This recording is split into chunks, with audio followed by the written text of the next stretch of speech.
I'm not gonna lie, when your heart is broken, getting your ex back means everything. That's why those Get Your Ex Back programs are so popular with promises of happily together again with just a few magic texts or a fancy scripted handwritten letter. Luckily, I was too poor to fall for those things. But in case you're wondering if it's worth your effort to try to get your ex back, let's look at some hard numbers. The good news is, 49% of people who considered leaving their relationship were unsure about doing so, and almost half of all couples decide to give their relationship another try. So the first criteria for success is, your ex wasn't sure about breaking up with you. This gives you a 49% chance of getting your foot in the door. But not so fast. We need to consider other factors as well. So what are they? Time to get nerdy with some hard data. From this comprehensive breakup and reconciliation survey done in 2019, out of 3,512 people who broke up with their ex at least 9 months to 3 years ago, but wanted to get back together with their ex at one point in time, on average, 70.68% of them failed, while only about 15% were able to get back and stay together after almost a year of the breakup. That's 15 out of 100 people, or 3 out of 20, who succeed. What are their secrets? It comes down to 3 major factors. The first one is your gender. If you are a woman, your success rate is the highest at 17.36%, while for guys it's much lower at 11.54%.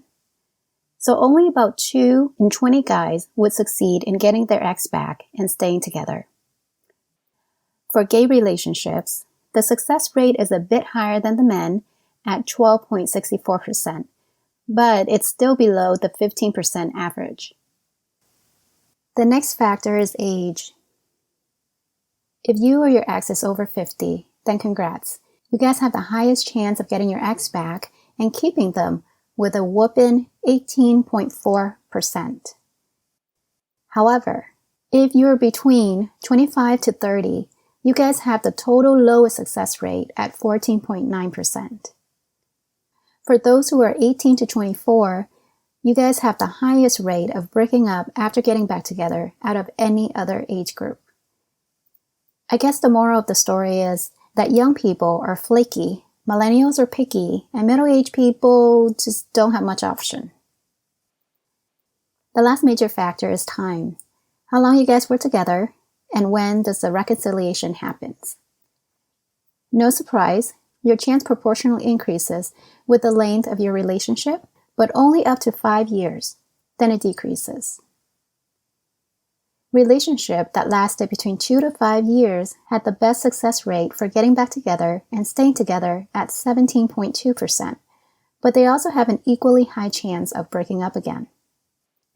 My guess is after 5 years together, there may be too much bad history, while the shorter relationships didn't have enough emotional attachment or depth to warrant a second try.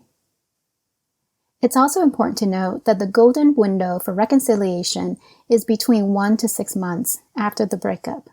Then it would drop drastically by at least 50% from there. However, if you miss this window, there is a small bump at the 9 to 12 month mark for any late reconciliation.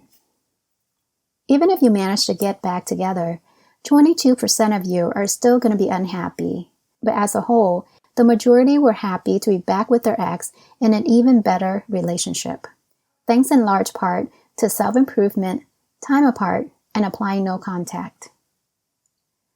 So what does all this mean? According to the survey, in general, if you are a woman older than 50 and your relationship lasted between 2 to 5 years, you have the highest chance of getting your ex back at about 17%. Especially if your ex wasn't sure about the breakup and you catch that golden window of reconciliation from 1 to 6 months. On the flip side, if you are a man between 18 to 30, was with your ex for less than 6 months, you have the lowest chance of getting her back and staying together at around 11%, especially if it has been more than 6 months since you guys broke up. This may explain why most breakup coaches are men who make X-back programs specifically for other men, who honestly have very little understanding of female psychology. Otherwise, they would stop telling guys to send stupid attraction texts or ridiculous handwritten letter. Women, don't even bother with these X-back programs or coaches. Don't let your momentary weakness blind you from making a sound judgment. Regardless of your gender or length of your relationship, just stick to the free basic advice of no contact, take time out to heal, and focus on self-improvement. These things will guarantee you a much better return in the long run, whether or not you get back together with your ex. I hope these stats have helped you assess your odds realistically before throwing your hard-earned money to something or someone that yield very little return, if any. Please like and subscribe if you have enjoyed this video. If you need more help, please check out my online program and coaching services for more information. Thank you for watching, take care, and I'll talk to you soon.